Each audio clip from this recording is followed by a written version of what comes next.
Okey.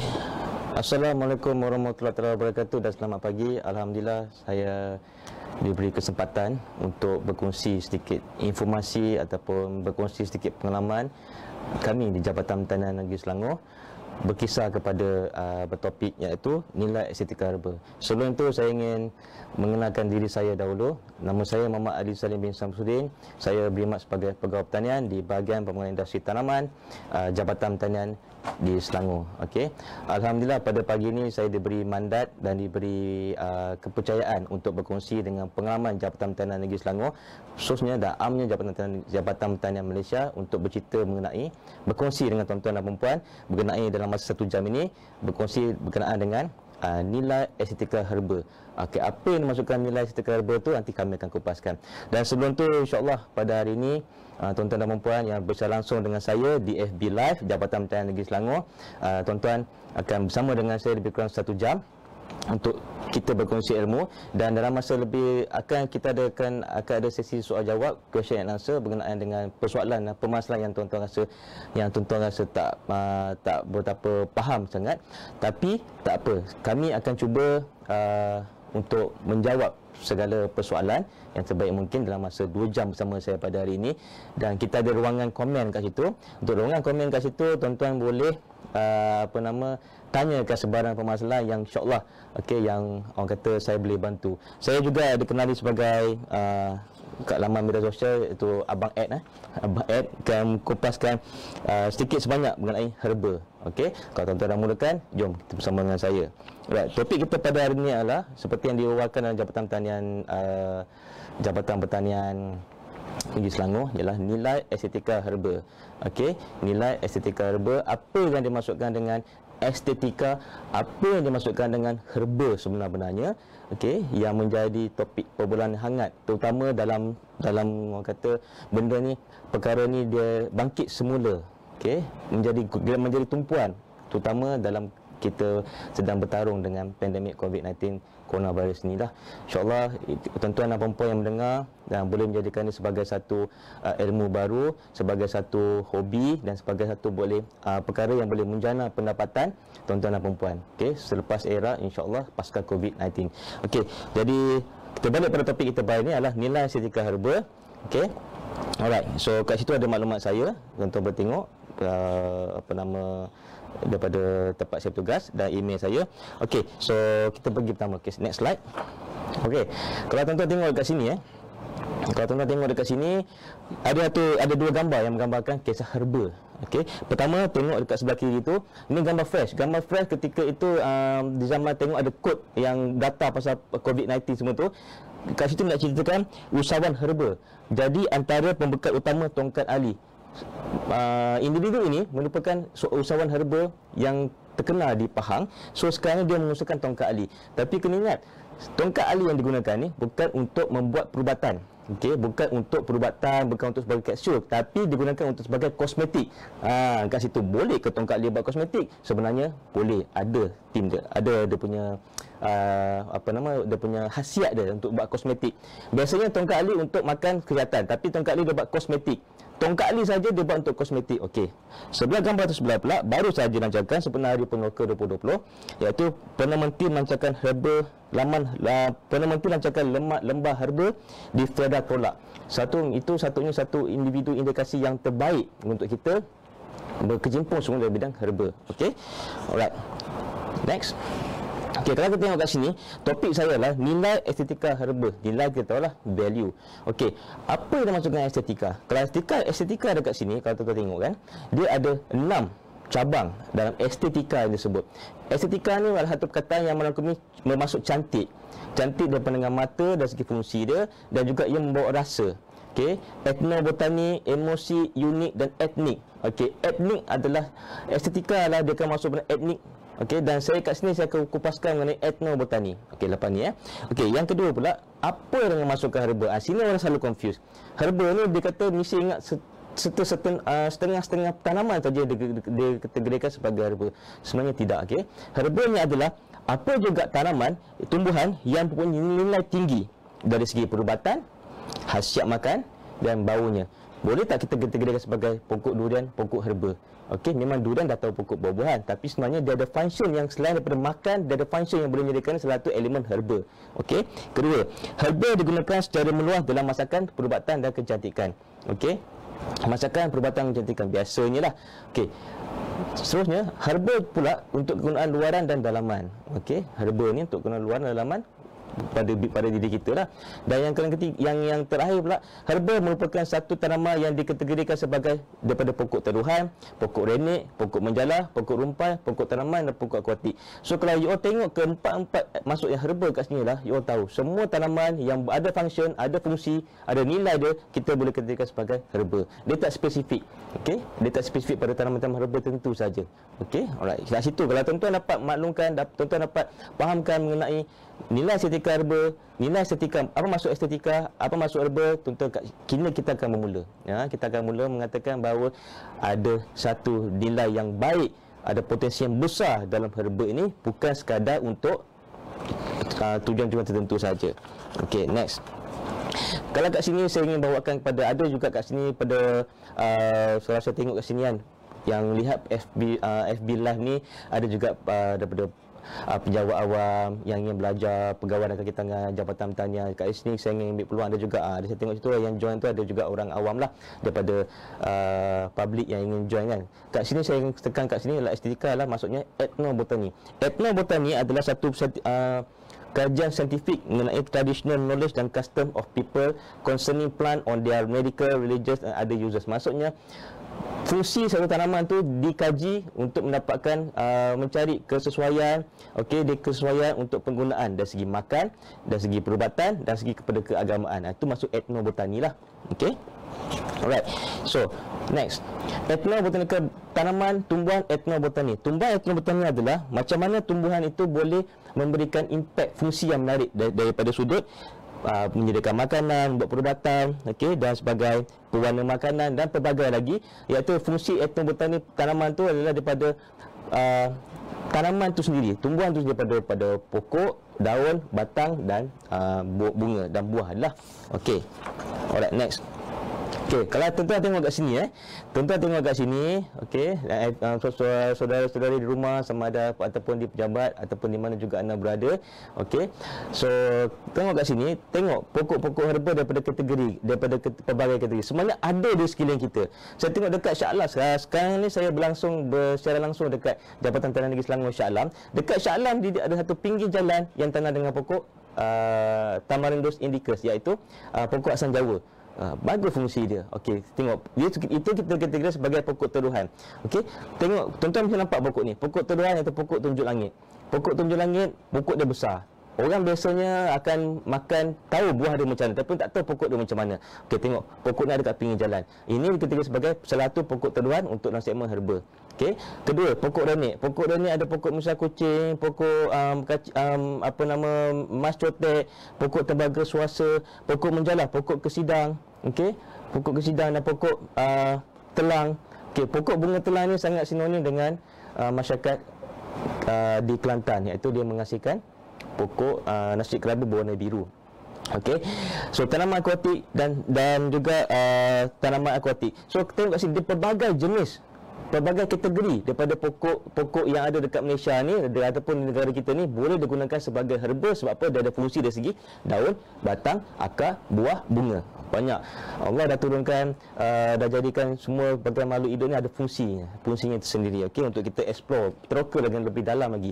Okey, terus next. Okey, tuan-tuan dan puan-puan, kebiasaannya herba ni kat Malaysia ni 3 benda je orang buat. Okey, fungsi dia, orang tahu fungsi 3 benda je, iaitu sebagai ulang-ulaman, sebagai abang masakan dan rempah-ratus. Jadi ini saja yang menjadi yang ada di minda kita. Herba ni ada 3 benda je.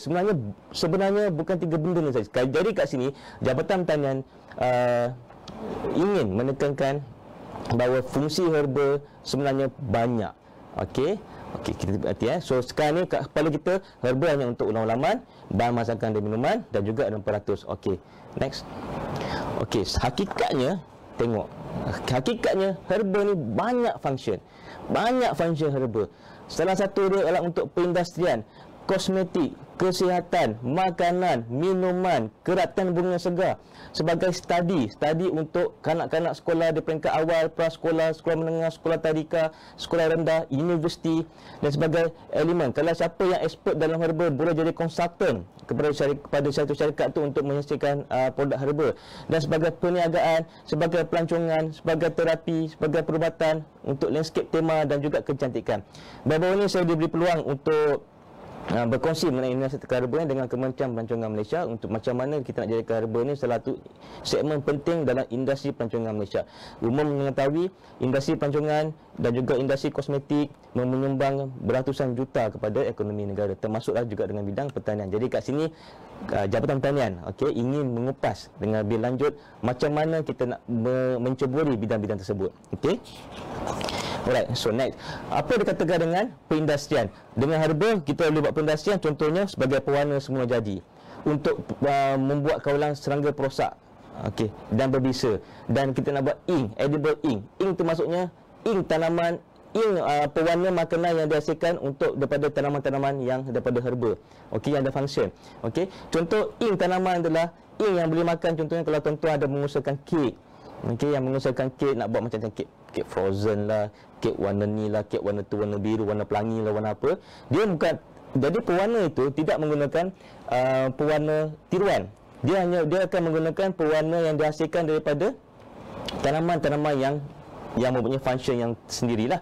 Itu perindustrian. Kecantikan untuk dalaman, luaran, painter dan vertikal, untuk lincirkan kulit, untuk memutihkan muka. Ini salah satu antaranya lah. So landscape tema sekarang ni tengah meningkat naik. Yang dipanggil produktif landscape. Produktif landscape ni maksudnya tanaman-tanaman herba yang boleh dimakan digunakan sebagai landscape tema utama. Macam saya sebut tadi, dekat Shah Alam ada satu pinggir jalan, banyak sebenarnya, tapi yang saya nampak pinggir jalan dia menanam tanaman daripada asam jawa, pokok asam jawa sebagai fungsi untuk teduhan. Tapi asam jawa tu boleh digunakan untuk menjadikan produk untuk minuman, untuk ubat demam. Kalau tuan-tuan tengok kat sini, set saya sekarang ni, set yang saya duduk sekarang ni, macam-macam pokok herba dia, termasuk dengan produk-produk dia sekali. Right. So perubatan untuk menghasilkan ubat bius, untuk rawatan moden alternatif, dan terapi rawatan untuk aromaterapi, ketenangan, kesedaran. Sekarang ni banyak orang stres. Kita galakkan menggunakan tanaman-tanaman herba untuk mengatasi anti-stress, depression. So pelancongan kita akan bawa satu segmen agro pelancongan. Kita nak kenalkan jadi satu tanaman-tanaman herba ni kepada generasi muda terutamanya, untuk meminati elemen herba yang ada dalam kat negara kita lah.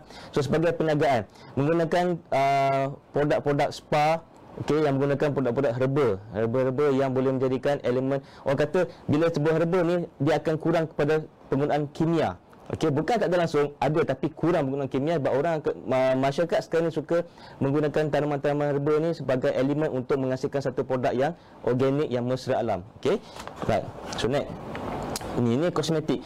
Industri kosmetik juga boleh menjana pendapatan negara. Sebab apa? Ramai dah orang-orang masyarakat dah mula meniaga kosmetik untuk kecantikan muka, untuk memutihkan kulit. Tak apa, tapi sekarang ni dengan yang ada herba, dia akan menggunakan tanaman-tanaman yang ada banyak fungsi dia untuk menghasilkan produk-produk kosmetik mereka. Dan dari kesihatan umum tahu herba biasanya digunakan untuk perubatan. Ya, betul, untuk menyembuhkan penyakit lah daripada tanaman-tanaman herba. So makanan, banyak lagi makanan, minuman, keratan bunga segar. Keratan bunga segar sekarang ni maksudnya, nanti saya akan ceritakan macam mana bunga kantan boleh jadikan gubang bunga. Bunga kantan tu boleh jadikan gubang bunga. Sebagai pembelajaran, berkongsi ilmu kepada masyarakat terutama generasi muda, dan sebagai perundingan. Perundingan maksudnya jika seorang itu tidak pandai mengenal herba, dia akan cari dengan individu yang pakar dalam mengenal herba, so menjadi konsultan pada mereka, memberi nasihat pada mereka dari segi pengenalan, penghasilan produk, dan juga dari segi pengurusan tanaman. Next. So kita tengok kat sini, ni antara landscape yang dah Jabatan Pertanian buat. Landscape yang daripada tanaman herba. Dia landscape tanaman herba ni sinonim dengan penggunaan dia dipanggil landscape edible garden. Dia guna barang terpakai dan menggunakan tanaman-tanaman herba yang ada potensi dari segi estetik dan fungsi.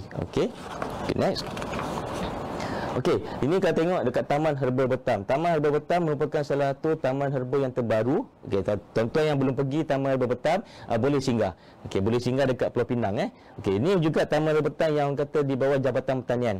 Okey, ini dekat Selangor lah. Maafkan saya, ini dekat Pulau Pinang. Okey, dekat Pulau Pinang dia menggunakan segala segmen agro pancongan yang merangkumi pelbagai dipanggil Herbs One Stop Center. Okey, dia ada pusat jana plasma, galeri informasi, kafe herba, macam-macam lagi, semuanya berasaskan herba.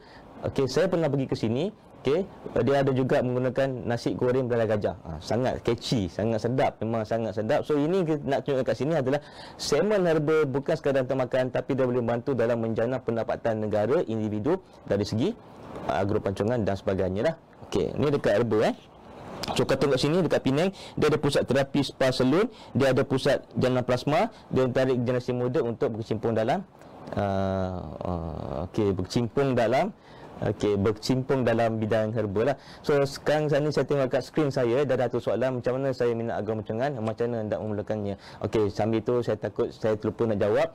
Sambil tu saya jawab lah. Okey, untuk memulakan agro pancongan, pergi dekat pejabat pertanian daerah di mana tempat puan berada ataupun tuan berada untuk dapatkan khidmat nasihat pandangan sebelum memulakan segmen agro pancongan dengan yang puan minat itulah. So Jabatan Pertanian mempunyai pelbagai pejabat di Selangor saja diberikan 9 pejabat pertanian daerah yang ada, boleh pergi dekat situ dan untuk dapatkan informasi yang berpatutan lah. Okey, next. Tengok kat ni Selangor pun tak kurang hebatnya. Okey, Selangor pun ada Selangor Fruit Valley.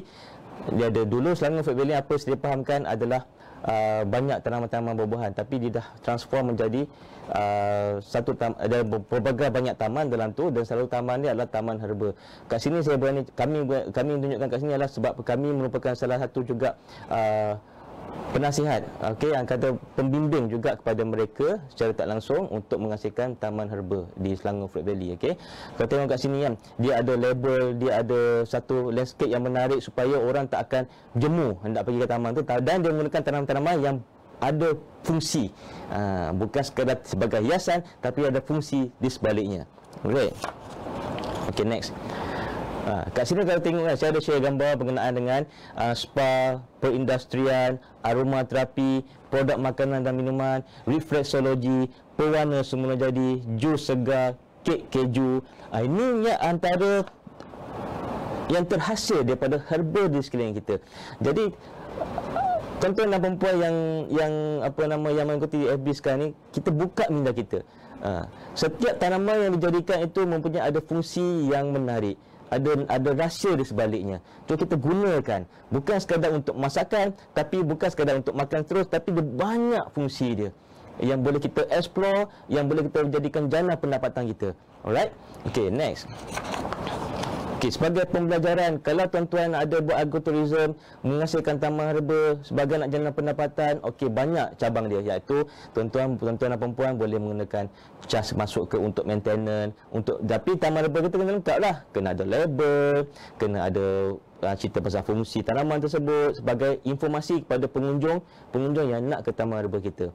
Dan seterusnya sebagai perubatan Ayurveda. Ayurveda ni adalah merupakan perubatan yang orang kata keagamaan ikut agama masing-masing agama. Kita ada Malaysia terdiri daripada pelbagai bangsa, negara majmuk yang terdiri daripada pelbagai bangsa, ada bangsa Melayu, bangsa Cina, bangsa India dan pelbagai jenis etnik lagi lah. So mereka akan lebih kepada Ayurveda masing-masing. Tak apa, as long as lagi dia menggunakan tanaman-tanaman herba sebagai untuk, kalau tengok kat sini Ayurveda menggunakan kunyit dulu biasanya orang untuk masak, tapi sebenarnya kunyit banyak lagi fungsi dia yang kita boleh explore. Okey, jadi yang membuat kita boleh perbagaikan, diversifykan kita punya produk sebagai berasaskan herba. Okey, kata sebagai pembuka selera. Pembuka selera memanglah kat sini orang kata pokok kaduk salah satu elemen utama membuat miangkam. Okey, saya tengok dekat Malaysia pun dah banyak dah buat miangkam. Okey, miangkam sebagai pembuka selera, sambut tamu pun boleh. Sebab apa, kaduk sendiri mempunyai elemen yang kata bagus untuk antioksidan dalam badan kita. Okey, sebagai landscape kata tengok kat situ, landscape situ kan ada pokok bunga telang, dia gunakan sebagai clumbers. Okey, dia menghasilkan bunga warna biru. Tengok Ikebana pula menggunakan pokok-pokok seperti bunga kantan sebagai gubahan bunga. Edible bouquet. So bukit flower kita, kalau kita bukit untuk pengantin ke, bukit kahwin ke, biasa meja ke, biasanya lepas bukit tu, lepas satu acara keramaian tu, orang akan buang bukit tu. Ada pun orang ambil, tapi kita tak risau. Jangan risau. Kalau kita gunakan contoh pokok-pokok yang edible untuk sebagai bunga-bunga yang edible, atau edible masukkan ini adalah tanaman yang boleh kita makan lah. Okey, kita boleh gunakan selepas satu acara kita boleh gunakan balik bunga kantan tu. Okey, cantik, nampak kat seni dia memang sangat baik. Okey, tengok seterusnya perubatan untuk menghasilkan bahan-bahan minyak, contoh minyak minyak angin, minyak urut, semuanya menggunakan tanaman-tanaman yang berfungsi sebagai herba yang terdapat dekat sekeliling kita. Okey, so Taman Berinformasi antaranya adalah Taman Herba Jabatan Pertanian di Pulau Pinang. Okey, Taman Herba Betam lah. Okey, itu antara yang orang kata yang boleh mendapat manfaat dan nikmat daripada tanaman-tanaman herba yang kita tanam untuk menjayakan kita punya eksplorasi mengenai keunikan tanaman herba. Okey, next. Okey, kat sini saya ada senaraikan antara tanaman-tanaman herba yang mendapat orang kata bimbingan, dorongan, galakan, sokongan daripada Jabatan Pertanian, sama ada dari segi, terutamanya dari segi khidmat nasihat teknikal untuk mereka mempelajari teknik-teknik ataupun membina taman-taman herba lah. Contohnya taman herba yang terkenal dekat Johor, Taman Herba Nasoha, okey, Taman Tasik Kenyir Terengganu, Taman Botani Negara Shah Alam. Mereka ada taman-taman herba, taman-taman yang berkonsepkan herba untuk memberi bimbingan kepada pelbagai lapisan masyarakat, terutamanya pada generasi muda, supaya mereka akan lebih nampak berkembang untuk mereka terus maju pada masa hadapan. Dekat Taman Herba Batu Gajah Perak, dekat Maib Serdang, okey, dekat Pusat Teknologi Floriculture dan Herba Serdang. Ini salah satunya pusat untuk mempelajari tanaman-tanaman bunga dan juga herba. Dan Taman Herba UPM, saya sendiri pernah pergi ke Taman Herba UPM untuk memberikan khidmat nasihat, untuk memberikan khidmat nasihat teknikal, dan juga Taman Herba Kepala Batas Pulau Pinang dan Taman Herba Ipoh Perak. Kesemua taman-taman herba ni mendapat sentuhan mendapat bimbingan daripada khidmat nasihat teknikal yang Jabatan Pertanian, sama ada di Selangor atau juga Jabatan Pertanian di negeri-negeri yang tersebut lah. Okey. Okey, seterusnya. Okey, alright. Seterusnya, tengok dekat sini Karatan Akbar mengatakan aroma herba membantu memori. Okey, salah satu elemen dia adalah sekarang ni orang tengah suka dengan pokok rosemary. Sebab mesti kat rumah ada pokok rosemary. Sebab rosemary akan mempunyai aroma yang baik dan khasiat yang baik. Biasanya rosemary orang akan petik, letak kat makanan, daging ke apa untuk masakan sebagai aroma kepada masakan tersebut. Dan tapi rosemary kalau kita petik sendiri, dia boleh membantu meningkatkan memori kita. Okay. Kat sebelah tu pula tanaman pewarna semula jadi. Ini salah satu artikel saya menceritakan macam mana tanaman-tanaman yang kita tanam ni menghasilkan warna semula jadi. Antara tanaman yang mudah dapat ke tempat kita adalah pokok daun pandan, pokok keladi dan juga pokok koko, bunga ro dan juga pokok daun telang warna biru. Okey, next. Okey. So, saya juga ada berkongsi dengan, saya ada sediakan link kat situ kalau tuan-tuan boleh tengok, link mengenai dengan macam mana gabungan tanaman pelbagai fungsi dalam untuk menghasilkan tema landscape yang menarik yang menggunakan tanaman-tanaman yang berasaskan edible yang ataupun tanaman-tanaman herba. Okey, kalau tuan-tuan berminat kat sini, tuan-tuan boleh berhubung dengan Jabatan Tanam Berdekatan macam mana untuk memulakan tanaman-tanaman yang beginilah. Saya ingin memberikan kat sini adalah kita nak menghasilkan tanaman tu bukan sekadar untuk elemen estetika, untuk kecantikan sahaja semata-mata. Tapi kita nak mendidik pada Jabatan Pertanian, nak mendidik kepada masyarakat, setiap tanaman yang kita ada boleh memberikan impak yang menarik, boleh memberikan fungsi yang menarik pada kita. Untuk apa? Untuk nak tak nak, untuk kita menjana pendapatan kita, menjana pendapatan keluarga, menjimatkan bahan dapur kita. Okey. Kami share kat sini sebab kami dah buat. So tuan-tuan jangan risau. Okey, kita boleh bantu. Alright. Okay, next. Kat sini pula saya juga ada berkongsi artikel berkenaan dengan tanaman-tanaman yang sesuai untuk kita buat aroma terapi, scented garden kepada kita secara semula jadi ataupun secara proses. So kat sini kita banyak Saya tekan kat sini, yang tekankan sebelum ni adalah tanaman-tanaman herba tu apa tuan-tuan tahu kan, ada banyak fungsi daripada pelbagai karakter tanaman tersebut. Okey, so kat situ pun ada link, tuan-tuan boleh check. Okey, saya share kat artikel tanaman bersesuaian untuk menghasilkan aromaterapi. Aromaterapi sekarang ni merupakan satu elemen yang sangat penting untuk menghasilkan minyak wangi, pewangi kenderaan, pewangi rumah. Okey, pewangi rumah ni untuk apa? Untuk ketenangan. Kalau kita menggunakan aromaterapi daripada tanaman-tanaman yang banyak, tanaman-tanaman yang organik, okey, tak ada campuran chemical, kita akan rasa lebih tenang dan lebih relax dan lebih nyaman. Okey, alright, insyaAllah. Okey, untuk slide seterusnya saya akan share mengenai dengan keunikan herba. Okey, keunikan herba. Herba tu apa maksud dia? Herba adalah satu tanaman yang kita boleh guna, bahagian-bahagian tanaman tu yang kita boleh guna daripada untuk tujuan perubatan, kecantikan, kosmetik, pembuatan. Apa contohnya? Dari segi daun, dari segi bunga, okey, dari segi kulit pokok, okey, dari segi akar, dari segi buah, dan biasanya pokok herba tu ada kekacang. So herba ni dia boleh digunakan daripada 6 elemen ni. Okey, kalau 6 elemen ni ada, biasanya dia akan membantu kita untuk menghasilkan satu produk. Sama ada produk tu untuk kegunaan luaran ataupun produk tu untuk kegunaan dalaman. Okey, right. Okey, so next, okey, herba juga boleh digunakan sebagai apa? Sebagai untuk minyak pati, untuk dimakan mentah, untuk sebagai serbuk, makan serbuk, dan dihasilkan daripada racikan akar kayu. Tuan-tuan tengok kat sini. Satu pokok tadi, keunikan dia boleh menghasilkan, boleh dapat satu pokok daripada 6 function dapat menghasilkan produk. Dan satu pokok herba, daripada pokok herba tu kita boleh menghasilkan 6 jenis, 4 lagi jenis elemen bahan pati yang utama, iaitu makan mentah, petik makan, tapi kena basuh dululah, jangan petik tu makan, petik basuhkan makan, lepas tu menghasilkan serbuk, menghasilkan racikan kayu, semua minyak pati, semua elemen-elemen ini adalah digunakan daripada produk-produk tersebut. Okey, daripada base tersebut. Okey, so yang paling, inilah yang paling utama yang biasa dikeluarkan dalam satu tanaman herba. Okey, next. Okey, uniknya herba ni adalah dia keanekaan kepada kita, terutamanya rakyat Malaysia.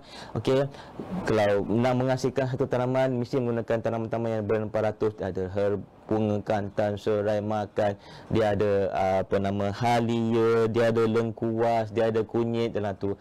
Okey, untuk sebagai daun pandan, bukan sebagai boleh buat minyak pati. Daun pandan bukan sebagai boleh buat aromaterapi. Daun pandan juga boleh membuat sebagai membalut makanan, supaya makanan kita akan merasa wangi dan harum. Okey, so ada juga daun kari. Kepelbagaian, keanekaan yang terdapat dekat tanaman, dekat tanaman-tanaman herba ni yang terdapat di sekeliling kita. Mungkin terdapat dekat kawasan rumah puan, dekat balkoni puan, dekat laman puan, laman tuan-tuan, dekat pejabat tuan-tuan, sekitar kawasan parking. Mungkin ada elemen-elemen yang pokok tersebut boleh menghasilkan produk-produk herba. Kita tak tahu. Okey, kalau kita tahu, kita akan cuba gunakan tanaman-tanaman tu sebaik mungkin. Kita hargai keunikan yang telah dijadikan oleh jadikan untuk pokok tersebut pada fungsi yang mempunyai fungsi yang unik dan menarik. Okey, alright. Okey, so ni antara khasiat-khasiat herba. Khasiat-khasiat herba kebiasaannya untuk perubatan tradisional. Tapi nasihat saya kat sini, kalau nak menggunakan produk-produk herba secara tradisional, jangan lupa dapatkan khidmat nasihat daripada pakar-pakar atau pengamal-pengamal perubatan yang mengamalkan rawatan alternatif atau rawatan tradisional. Dapatkan nasihat-nasihat pakar dahulu. Okey, alright. So kalau tengok herba kat situ, dia boleh membantu memulakan pelbagai jenis penyakit, insya-Allah, dengan izin Allah, iaitu sebagai anti kolesterol, sawan, sebagai untuk penyakit sesama, darah tinggi, pelbagai lagi. Okey, penyakit-penyakit yang dah terbukti berkesan dan dia ada vaksin-vaksin tersendirilah. Okey, yang boleh membantu mengawal sebagai produk penyakit. Okey, so dia ada hiasan, buasir, cirit birit, pernafasan, pelbagai lagi jenis herba. Yang terbaru adalah herba dapat membantu merelakskan minda dari segi aromaterapi dia untuk mengurangkan tekanan. Tekanan, kalau kita tengok sekarang ni macam-macam jenis tekanan yang ada, tapi kita dapat relaxkan. Okey, dapat relaxkan dengan menggunakan herba-herba yang terpilih. Okey, okey, Alhamdulillah semakin banyak respon daripada komen saya tengok kat sini. Alhamdulillah. Teruskan, kalau ada pertanyaan kita akan ni. Okey. Saya nak bawakan satu contoh. Estetika herbal yang saya kat sini adalah from raw, kita tengok from raw to product. From raw to product. Okey, jom dengan saya kita tengok pokok kunyit. Pokok kunyit, daun boleh guna, buah dia boleh guna, ataupun razon dia guna, akar dia pun boleh guna. Biasanya pokok kunyit ni kita gunakan serbuk dia untuk masak, goreng ikan, goreng ayam. Okey, betul goreng ikan, goreng ayam. Tapi sekarang ni ramai dah membuat multi-purposekan, pelbagaikan fungsi pokok kunyit. You all bayangkan lah, kalau satu tanaman rumah kita ada banyak pokok kunyit, kita pun tak tahu nak buat apa. Okey, kalau kita jual untuk buat tanam pokok kunyit untuk sebagai makanan, untuk sebagai sumber masakan, berapa banyak sangat yang kita boleh jana pendapatan. Tapi kalau kita dapat menjelajah lagi, mengeksploitasikan lagi pokok-pokok kunyit, kita dapat pelbagai produk, pelbagai jenis herba yang kita boleh menjana pendapatan kita. Sama ada kita buat produk sendiri ataupun kita buat sebagai pembekal kepada syarikat-syarikat yang menghasilkan produk. Okey, pertama, daun kunyit, tengok dia pokok kunyit, daun, akar dan juga buah dia. Okey, buah panggil biasanya kalau kat pasar panggil buah kunyit lah. Okey, sebenarnya dia bukan buah, dia rhizome. Okey, so dia boleh racik-racik menggunakan serbuk untuk goreng ikan, goreng makanan. Dan kunyit pula boleh menghasilkan jus. Jus untuk bagus untuk wanita lah. Untuk mencuci darah, untuk orang kata wanita yang masuk ke kebiasaannya meminumkan jamu daripada kunyit untuk melancarkan kitaran haid mereka lah. Okay, dan juga kunyit juga, serbuk dia boleh mencantikkan muka dengan sebagai pelembab pada muka kita. Nampak tak kat sini apa yang saya tekankan? Okey, kunyit bukan sekadar untuk masakan goreng ikan, goreng ayam, tapi kunyit ada elemen-elemen lain yang boleh digunakan untuk menjana, untuk memberikan, menghasilkan produk yang menarik, dan juga ia boleh menjana pendapatan kita. Okey, itu buah kunyit. Okey, tengok lagi. Okey, next. Okey, umum mengetahui beberapa tahun lepas Jabatan Pertanian dan semua juga banyak bertanya dengan ini pokok belah gajah, produk belah gajah. Okey, belah gajah memang orang tahu dia sebagai antioksidan, sebagai anti kanser dan rawatan darah tinggi, kencing manis, rawat kolesterol, fibroid dan kestabilan haid. Okey, belah gajah ataupun dari segi Sabah snake grass, biasanya tanaman ni banyak dekat luar sebagai rumpai, tapi bila dah nama dia naik, dia dah menjadi satu tanaman utama, dan dia boleh juga tekstur dia menarik, karakter dia menarik, boleh jadikan sebagai satu elemen landscape, dan dia boleh gunakan daripada bahan mentah. Sama ada kita petik, kita makan, tapi basuh dulu. Petik, basuh, makan. Okey, petik, basuh, makan, jangan terus makan. Okey, bahaya. Petik, basuh, makan. Okey, dan kita ambil daun dia, dan kita boleh menghasilkan serbuk, boleh menghasilkan jus, dan boleh menghasilkan kapsul. Nampak tak kat sini? Biasanya orang akan makan belah gajah ni petik-petik buang, petik-petik buang. Sebenarnya belah gajah ni dia ada potensi untuk menghasilkan, memberikan ubat yang baik kepada diri kita lah. Okey, baik pada diri kita. Alright, next. Okey, next kat sini adalah next. Okey. Patah balik, sorry. Okey, daun pandan. Pokok daun pandan. Umum mengetahui pokok daun pandan dia boleh buat untuk masakan. Betul? Okey, daun pandan untuk masakan. Rupanya sebenarnya daun pandan banyak potensi yang kita boleh gunakan dia. Saya pernah mendapat satu persoalan daripada usahawan yang menghasilkan daun pandan. Saya cakap dengan dia, okey, daun pandan dia boleh menghasilkan bukan sekadar untuk makan, tapi daun pandan kita boleh daun dia kita boleh racik-racikkan untuk apa, sebagai minyak pati. Masak nasi letak daun pandan, bubur kacang letak daun pandan sebagai aroma. Okey, bunga apa nama tu, bunga rampai daun pandan sebagai wangian. Dia juga sebagai pewarna, boleh menghasilkan daripada minyak pati untuk menghasilkan pewarna. Nampak tak kat sini? Jadi bukan sekadar untuk menjualkan bahan mentah. Tuan-tuan yang mengusahakan pokok daun pandan bukan sekadar untuk menjual mentah, tapi tuan boleh menghasilkan untuk minyak pati, untuk menghasilkan produk, dan juga sebagai untuk elemen kecantikan, wangian, dan juga sebagai pewarna pada masakan. Ada juga masakan nasi lemak baru ni. Nasi lemak ada warna hijau sebagai pendarik. Okey, kalau tuan-tuan tengok ada nasi-nasi bukan warna biru kita lah, daripada bunga telang, nasi kerabu, ada yang nasi warna hijau, nasi ujang panah berwarna-warni, semuanya menggunakan pewarna-pewarna yang telah mendapat daripada tanaman ni lah. Okey, tanaman-tanaman yang kita kategori sebagai herba. Okey, next. Lima purut. Lima purut ni antara, biasanya kalau ada orang tanam lima purut, dia akan jual daun dia saja, itu saja, sampai tahap tu saja. Tapi sebenarnya daun lima purut ni kalau ada 50 banyak, jangan risau. Dia boleh digunakan pelbagai produk. Okey. Daun 5 perut dia akan menghasilkan buah. Buah dia jarang orang gunakan untuk masakan. Orang akan gunakan daun dia untuk masakan. Daun dia biasanya untuk orang buat tom yum. Okey, untuk orang buat inilah aroma untuk masakan. Okey. Tapi buah dia jarang orang gunakan untuk masakan. Okey, buah dia pun jus dia kurang. Tapi masyarakat Melayu kebiasaannya, dan juga saya juga dengan tanya dengan sahabat-sahabat saya yang berbangsa India, bangsa Chinese, dia juga ada juga menggunakan produk pokok limau nipis. 5 purut, iaitu daripada bunga, daripada daun dia dan juga daripada buah dia. Okey, tengok pertama sekali tengok gambar kat situ, dia sebagai masakan. Okey, of course lah, tak sedap lah rendang tanpa 5 purut, tak sedap lah tom yum tanpa 5 purut. Okey, tak ada kick, tak ada so 5 purut adalah penyelamat kepada masakan-masakan tersebut. So yang kedua lah 5 purut juga sebagai elemen untuk buat kecantikan, untuk elemen mandian. Biasanya orang dulu dah ambil buah 5 purut untuk mandi. Okey, untuk mandi, untuk mencucikan badan, menyegarkan badan, untuk untuk kempiskan perut, kawal berat badan, untuk aromaterapi, dan ada antioksidan. Tapi sebenarnya 5 perut ni boleh pelbagai produk. Okey, boleh pelbagai reka yang kita boleh buat, iaitu menghasilkan sabun dan juga menghasilkan hand sanitizer. Dan buah 5 perut tu kalau you potong, saya juga dah mengikuti kursus membuat sabun.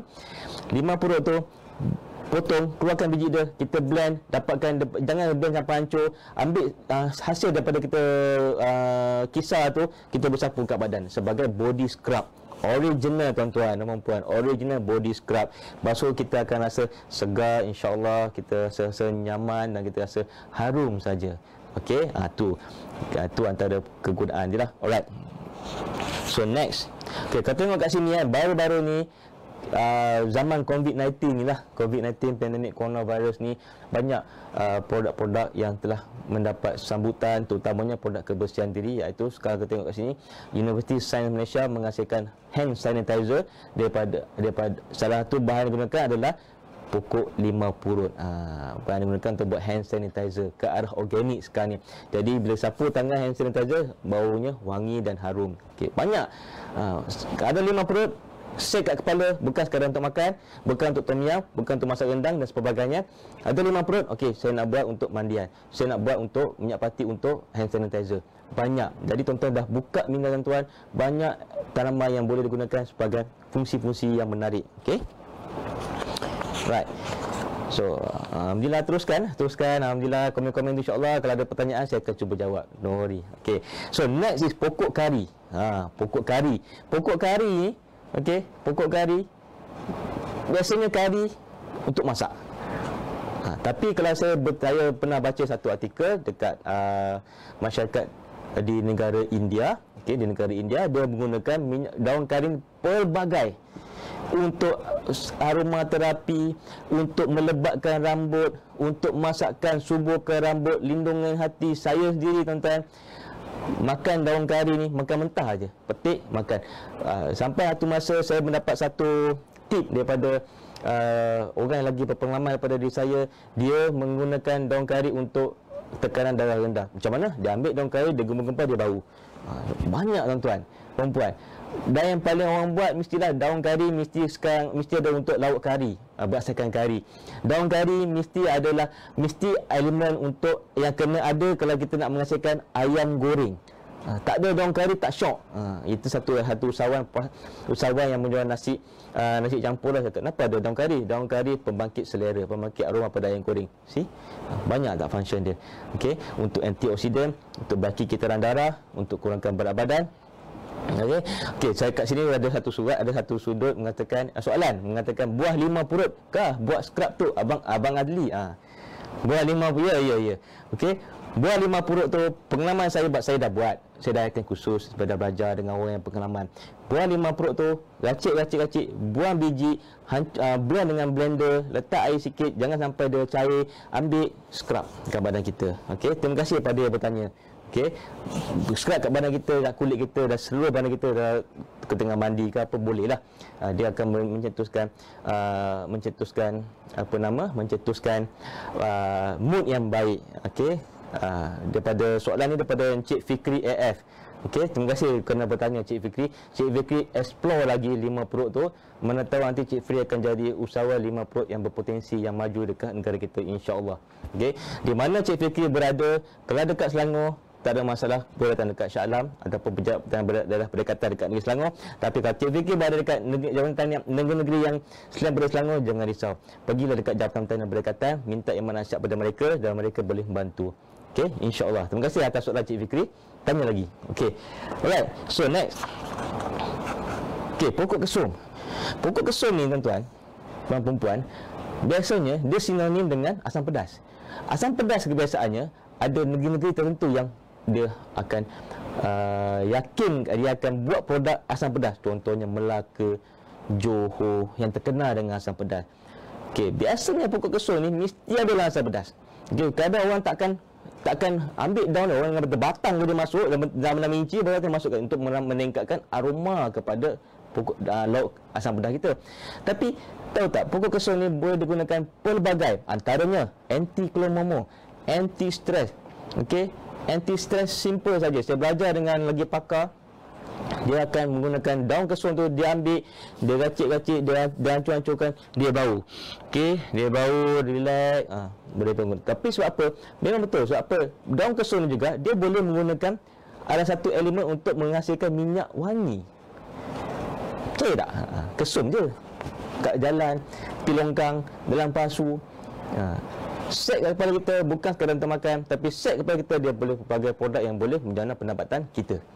Okey, so jangan risau kalau rumah terlalu banyak. Ada yang satu orang petani saya jumpa, dia risau banyak sangat kesum. Dia tak tahu nak buat apa. Saya cakap gimana? Jual. Okey, jual, you cuba buat produk sendiri. Okey, alright.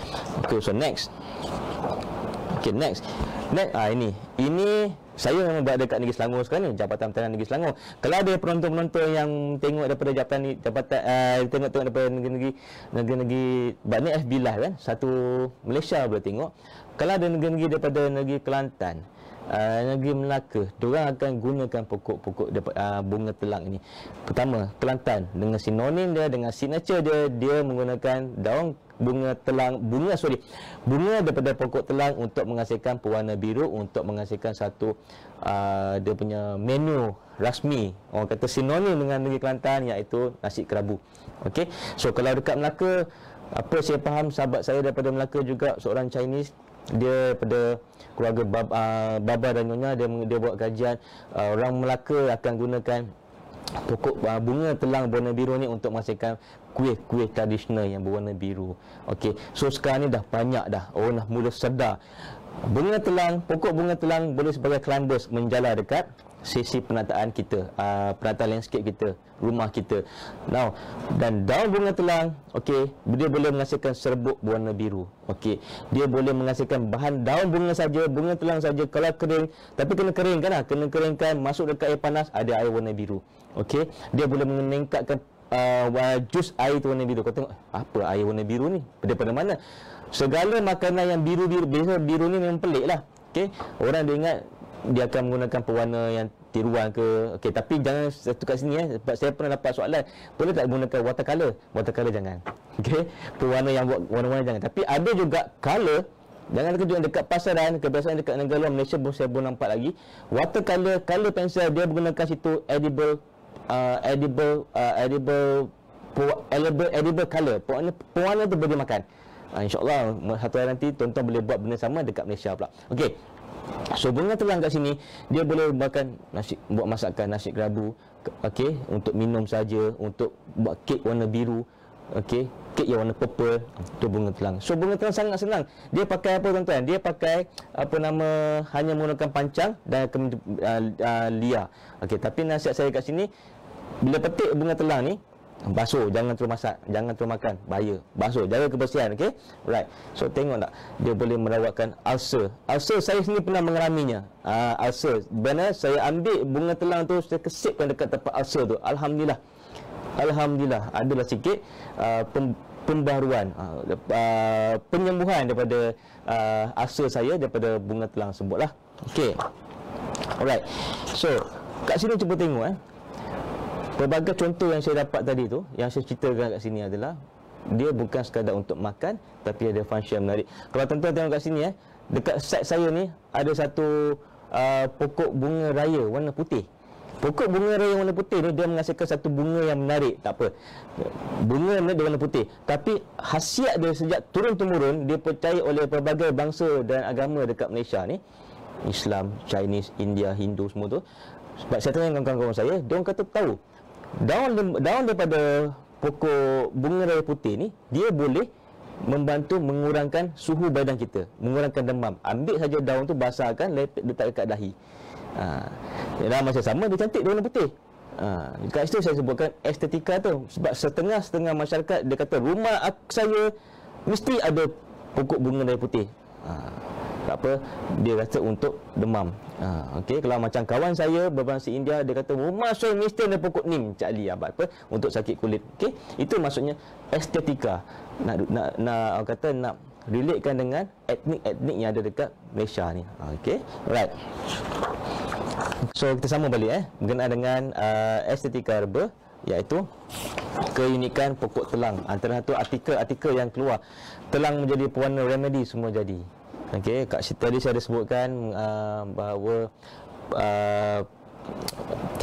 mantan timbalan ketua pengarah Jabatan Pertanian Datuk Anim bin Osnan ada memberi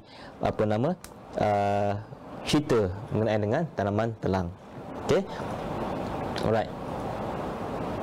Soalan, tuan, kunyit hitam akan ada nilai yang tinggi ke untuk tanaman herba pada masa depan? InsyaAllah. Memang setiap tanaman memang ada potensi yang sangat besar. Dia tak tertaluk pada kunyit hitam ataupun setengah-setengah tanaman, tapi potensi pada kunyit hitam pun sangat tinggi, okey, untuk memberi pelbagai perubatan. So sekarang ni dah banyak tengok produk-produk yang dihasilkan daripada tanaman tumbuhan kunyit hitam tu sendiri. Okey, dah tengok dah banyak di pasaran. Okey, cuma kita tahu untuk menjadikan dia satu. Kita tak fokus, kami tak fokus pada satu jenis herba. Okey, kami akan fokus pada semua jenis tanaman yang boleh menghasilkan herba. So memang herba berkualitas memang sangat berpotensi. Okey, alright. Okey, so warna biru ni Pak, dia boleh menghasilkan kesan positif kepada diri kita. Itu yang berminda dalam tubuh supaya tenang, rehat dan relax. Okey, alright. Okey, so next. Okey, next. Kat sini kita ada senaraikan pelbagai jenis tanaman. Okey, pelbagai jenis jawatan tanian yang pelbagai jenis tanaman. Antaranya lah, okey, yang biasa digunakan untuk yang ada kebiasaannya tanaman-tanaman ni yang ditanam dekat rumah kita. Untuk menjadikan segmen laman edible landscape yang menghasilkan pada herba. Pertama, kesum. Tuan-tuan nak tahu kan? Tuan-tuan nak tahu kesum selain boleh dimakan begitu saja sebagai masakan, dia boleh juga sebagai aromaterapi untuk ketenangan dan menggunakan daun saja. Kedua, seterusnya pokok cili api boleh sebagai pembuatan untuk masakan, dan cili api boleh kita hancur-hancurkan sebagai membuat penyembuh serangga secara semula jadi, secara organik. Okey, rosemary untuk masakan, aromaterapi dan juga untuk pelbagai jenis masakan lah. Kunyit untuk kosmetik, kari, pokok telang, pokok pandan, pokok kucai. Kucai pula selain pada digunakan untuk membuat masakan. Okey, kalau kat orang utara biasanya sinonim dengan char kway teow, dia akan menggunakan pokok kucai sebagai penyedap selera untuk masakan dia. Okey, kalau orang Malaysia, orang kita macam saya sendiri, pastikan pokok kucai, daun kucai ada dalam masakan seperti basam putih tu, pokok masak kuih invite. Tahu kuih invite tu kuih apa? Orang Malaysia, orang semua orang suka minum petang makan kuih invite. Kuih invite tu mesti ada pokok kucai. Okey, kuih invite tu kuih bahasa Melayu dia kuih jemput-jemput. Okey, jemput tepung, letak udang, letak kucai. Sedap. Kucai tu ada kat rumah kita. Kita petik dan jimat. Okey, selain pada kucai, kita boleh gunakan kucai untuk masakan, kita boleh gunakan kucai untuk ambil sel mentah untuk baukan aroma dia untuk anti stres. Ini tak? Betapa uniknya herba yang ada kat Malaysia ni. Okey, pudina. Semua orang tahu pudina. Pudina sekarang ni merupakan tanaman yang mesti ada dekat rumah untuk masakan, untuk minum kopi dengan pudina, untuk aromaterapi. Dan ramai juga orang tahu pudina ni untuk menghasilkan gula-gula atau makanan yang berasaskan kata ketenangan, yang kesegaran. Dan salah satu pudina ni yang digunakan untuk menghasilkan apa dia? Ubat gigi. Kan? Betul. Alright. Okay, next. Okay, pokok sirih. Pokok sirih kalau tengok dekat etnik, kalau kaum bangsa Melayu, dia kata pokok sirih ni kena ada untuk membuat sirih junjung. Okey, kalau kawan saya bangsa India kata pokok sirih mesti ada dekat kampung dia untuk mereka makan. Okey, untuk membuatkan sebagai masakan makanan. Okey, pokok sirih juga kalau mesti ada. Kalau masyarakat Melayu kalau nak meminang mesti ada sirih junjung. Ambil kau sirih junjung. Tak ada sirih junjung kata macam masyarakat lah ni masyarakat kepercayaan lah, bukan apa pun. Dalam adat mesti ada sirih junjung. So sirih junjung ada kat rumah. So bila lama ada kat rumah, kita tak nak buat apa. Selain makan kita buat apa? Kita boleh apa dengan pokok sirih tu? Pokok sirih tu kita menjadikan minyak pati untuk menghasilkan sabun untuk ketenangan. Lagi sekali sabun. Sebab tu produk-produk yang berasaskan organik ni dia agak costly sikit, dia agak mahal sikit, tapi dia kurangnya chemical, kurangnya aditif yang tak dibenarkan. Alright. So next is pokok lima purut, lima kasturi, lima nipis. Ini antara pokok-pokok yang biasanya ada ditanam di rumah kita. Kita cuba pelbagaikan fungsi dia. Pokok batang wali, serai makan bukan sekadar serai makan. Saya nak cakap kat sini, kalau kita tanam serai makan, kita ambil pokok serai tu, biasa kita akan buang daun dia. Daun dia jangan buang. Daun dia walaupun dia tak banyak, dia tak kuat bau citronella dia tu. Okey, kita racik-racikkan, letak dekat pinggan, daun dia letak kat mangkuk plastik ke apa, letak bawah kita punya kitchen cabinet. At least kita nak mendapatkan aroma terapi, aroma kepada kitchen cabinet kita. Dan batangnya of course lah kita makan untuk masakan, sebagai minuman. Okey, 5 purut. Okey, macam kat rumah saya sendiri saya mengamalkan daun pandan, minyak kari dan 5 purut. Potong racik-racik. Okey, racik-racik daun ni, dia nak ada aroma, letak dekat bawah kitchen cabinet, bawah sinki. Memang dia cepat kering sebab apa? Dia tak ada campuran bahan kimia, tapi at least boleh memberikan aroma yang baik kepada saya punya kitchen cabinet kat bawah tu, dan juga boleh menghalau serangga-serangga. Sebab apa? Serangga-serangga dia ada dua, dia ada dia baru feromon ataupun elemon. Feromon menarik, elemon menghalau. Okey, dia boleh menghalau serangga-serangga lah. Okey, so bunga kantan, belimbing buluh ni tuan-tuan dan puan-puan, belimbing buluh ni mesti ada dekat orang Pahang. Okey, sahabat-sahabat saya dekat Pahang, dia mesti ada pokok belimbing buluh ni. Sebab apa? Salah satu bahan yang digunakan untuk membuat sambal hitam pergi Pahang. Okey, sampai satu masa tu saya tanya dengan, sambal hitam tak sedap kalau tak ada belimbing buluh. Belimbing buluh buat sambal hitam. Ada juga boleh belimbing buluh juga dia boleh membantu dalam melebatkan rambut kita. Dah boleh buat produk belimbing buluh. Okey. Alright, pokok selasih. Selasih untuk sebagai aroma, biji selasih sebagai jus, daunnya sebagai untuk masakan, untuk sebagai ulang laman. Okey, next. Okey, pokok selasih dandi. Saya rasa ramai orang tahu pokok selasih dandi, ataupun bahasa saintifik dia Stachytapeta jamaicensis. Okey, orang panggil selasih dandi, ada juga panggil pokok ekor ular. Sebab apa? Dia punya last kali macam ekor ular. Dia sekali macam ekor ular. Okey, pokok selasih dandi ni merupakan salah satu bahan yang digunakan untuk menghasilkan bius. Okey, bius tau. Bau dia memang macam selasih, berada satu keluarga dengan pokok selasih lah. Okey, tapi spesies dia berbeza, jenis dia berbeza. Dia boleh menghasilkan salah satu elemen yang digunakan untuk menghasilkan bius. Tuan, bius perubatan tu, nak bius tu sebelum operate kena bius. Ni yang digunakan. Okey, bidara kampung biasanya untuk buat minyak urut. Untuk menghalaukan kepercayaan setengah-setengah etnik tu, untuk menghalau jin, kerasukan. Okey, dengan izin Allah insya-Allah. So dia menggunakan minyak terapi untuk minyak urut. Okey, pada buah bidara kampung. Okey, mahkota dewa. Biasanya kalau mahkota dewa ni untuk kegunaan untuk buat jus, untuk minum, campur dengan kopi, campur dengan teh, sebagai perasa utama makanan, minuman. Serai wangi memang biasanya orang jarang gunakan untuk makan, tapi serai wangi biasanya orang akan menggunakan untuk menghasilkan aroma terapi. Untuk produk aroma terapi, untuk menghasilkan produk-produk penghalau serangga, pewangi dapur, pewangi kereta menggunakan serai wangi. Okey, ada juga yang mengatakan kalau beli buah durian, masuk dalam kereta, buah durian, kereta akan bau. Okey, buah durian. Okey, saya faham dengan orang lama, salah satu tip dia macam-macam lah, letak pokok nilam, letak daun pandan, letak serai wangi untuk mengurang bau. Tetap ada, dia bukan nyah bau terus, tapi dia lama-lama dia akan mengurangkan bau tersebut. Dalam masa yang sama, dia berikan bau yang menarik kepada kita, aromaterapi kepada kita yang bagus untuk kesihatan diri kita. Okey, pokok cipukan ataupun boleh tutup untuk kebaikan kita punya physical, anti-stress, antioksidan. Dan pokok ladi hitam, okey, pokok pecah beling, pokok tembaga suasa. Pokok tembaga suasa sekarang ni saya tengok dah banyak orang gunakan sebagai elemen landscape di kawasan mereka. Sebab apa? Dia ada unik, dia ada warna merah, dia ada warna hijau, ada hijau putih, hijau kuning. Orang tanam landscape sebagai tekstur dia menarik, kan, dia memberikan warna yang menarik, tapi dia ada fungsi perubatan. Biasanya pokok tembaga suasa ni ataupun orang panggil pokok bakung, fungsi dia sebagai lebih pada luaran, iaitu kalau ada tangan-tangan yang kata perubatan untuk bukan tangan patah balut ni terus baik, tak ada. Selepas kita mendapatkan rawatan tangan patah, kalau kita ada kepatahan, okey, kita menggunakan daun tembaga suasa ni, lengan-lengan tangan ke apa, kaki, kita layar dengan api, kita balut, kan, kita balut untuk insya-Allah memberikan kepulihan. Okey, insya-Allah membantu dalam ke arah itulah. Okey. Okey, next. Okey.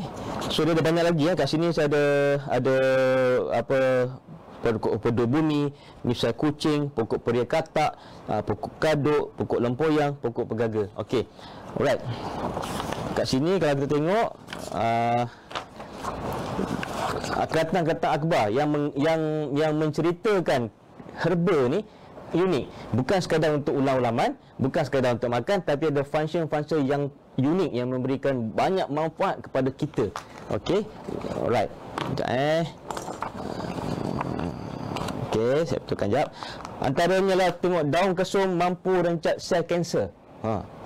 Daun kesum, dia ni penyidik daripada UKM. Okey, susah tidur, carilah daun pandan. Okey, alright. So herba kaya khasiat. Herba adalah khasiat herba secara tradisional. Okey, so ada satu makcik tu dia tanam kaduk untuk menjadi toke miangkam. Okey, jus halia bentung sedap kaya dah ada khasiat. Bongkar rahsia khasiat limau kasturi. Okey, daripada penyidik daripada inilah, daripada Mardi. Okey, khasiat pati herba dan juga pokok minyak kelapa dicampur dengan segenggam daun kari untuk hitamkan rambut. See? Minyak kelapa, daun kari. Daun kari kita kalau satu pasul dekat rumah tu, kita dah lebat tu, jangan risau. Kita ambil sikit makan untuk kita, kalau nak jual kat jiran-jiran ke apa, dan satu lagi kita portion kita ambil untuk kita tanam sebagai melembutkan rambut kita. See? Kita tengok okey, kita cuba dah berjinak dengan menghasilkan produk. Contohnya Adli menjual produk pelembut melebatkan rambut. Contohlah, okey. Saya tak boleh buat bisnes. Saya boleh cuma mengajar saja. Alright. Okey. So next. Okey. Saya juga ada mengeluarkan artikel dan untuk sebagai kami sebagai Jabatan Tanian memang banyak membantulah dari segi artikel-artikel untuk pembacaan, kan. So bantu sistem pencernaan, ulang-ulaman, ya, ulang-ulaman sedap dimakan, ada khasiat tersendiri. Okey, so khasiat pokok landscape sebagai, walaupun dia sebagai pokok teruhan, bukan sebagai walaupun fungsi sebagai pokok teruhan, tapi dia ada manfaat dari segi kesihatan. Kadang-kadang orang tanam pokok misal kucing untuk dia suka bunga dia, tapi kita tahu pokok misal kucing ni bagus untuk kencing manis ke, untuk darah tinggi, tapi cara proses tu kena belajar dengan siapa? Dengan Jabatan Pertanian. Kita boleh ada khusus herba untuk orang awam. Okey, macam mana untuk menghasilkan proses-proses produk-produk daripada tanaman-tanaman herba. Jangan sebarangan, dapatkan ilmu nasihat dulu. Okey, right. Okey, next. Ini paling best, paling orang terkejut sekali. Gajah mandi sebut kunyit. Tu kalau siapa tak kenal kunyit tu, tu pokok dia. Gajah mandi sebut kunyit untuk merawat penyakit kulit. Gajah. Kalau macam saya yang badan fizikal ni, saya rasa sekilo cukup dah. Kalau gajah tu berapa kilo agaknya untuk mandikan seekor gajah, berapa kilo kunyit dia perlukan untuk mandikan seekor gajah. Kerana apa? Sebab hasil kajian telah menunjukkan gigitan dapat melawat gigitan serangga, kerana kunyit juga benar sebagai antiseptik. Rawatan semua jadi pada seekor gajah. Ini mendapat sumber daripada Harian Metro lah. Okey. So saya dipangkan dia menggunakan berkilo-kilo sebuk kunyit. Sebuk kunyit untuk mandikan gajah ni, untuk memulihkan gajah. Jadi tuan-tuan, kalau tuan-tuan ada ladang kunyit 1 ekar, contoh 1 ekar, banyak ratusan ribuan pokok kunyit, tuan-tuan yang paling bala.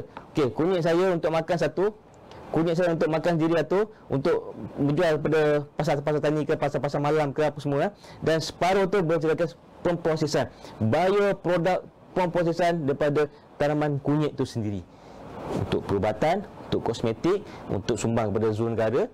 Okey, macam rumah pada negara untuk buat rawatan gajah. Okey, macam-macam untuk dah buatkan rambut. Jadi banyak. Apa yang cuba kami sampaikan kat sini, apa yang cuba kita share kat sini adalah satu pokok banyak fungsi. Jadi bila banyak fungsi, secara tak langsung bahasa mudah dia, banyaklah sumber pendapatan kita. Potensi yang ada dekat negara kita, kita explore. Okey, jangan tertutup dengan satu fungsi saja. Sebab saya cakap awal tadi, herba bukan untuk makan, herba untuk macam-macam produk kita boleh buat yang boleh menjana pendapatan. Terutamanya kalau tengok sekarang pasca Covid, alhamdulillah bila ramai orang awam dah berminat untuk berkecimpung dalam bidang pertanian, dan kami sedia membantu. Tak kisah pilih tanaman, Jabatan Pertanian terutamanya di Selangor dan juga di mana-mana, kami sudi membantu anda-anda semua yang ingin berkecimpung dalam bidang pertanian. Okey, luas alright. Itu gajah. Ikan pula. Next, ikan.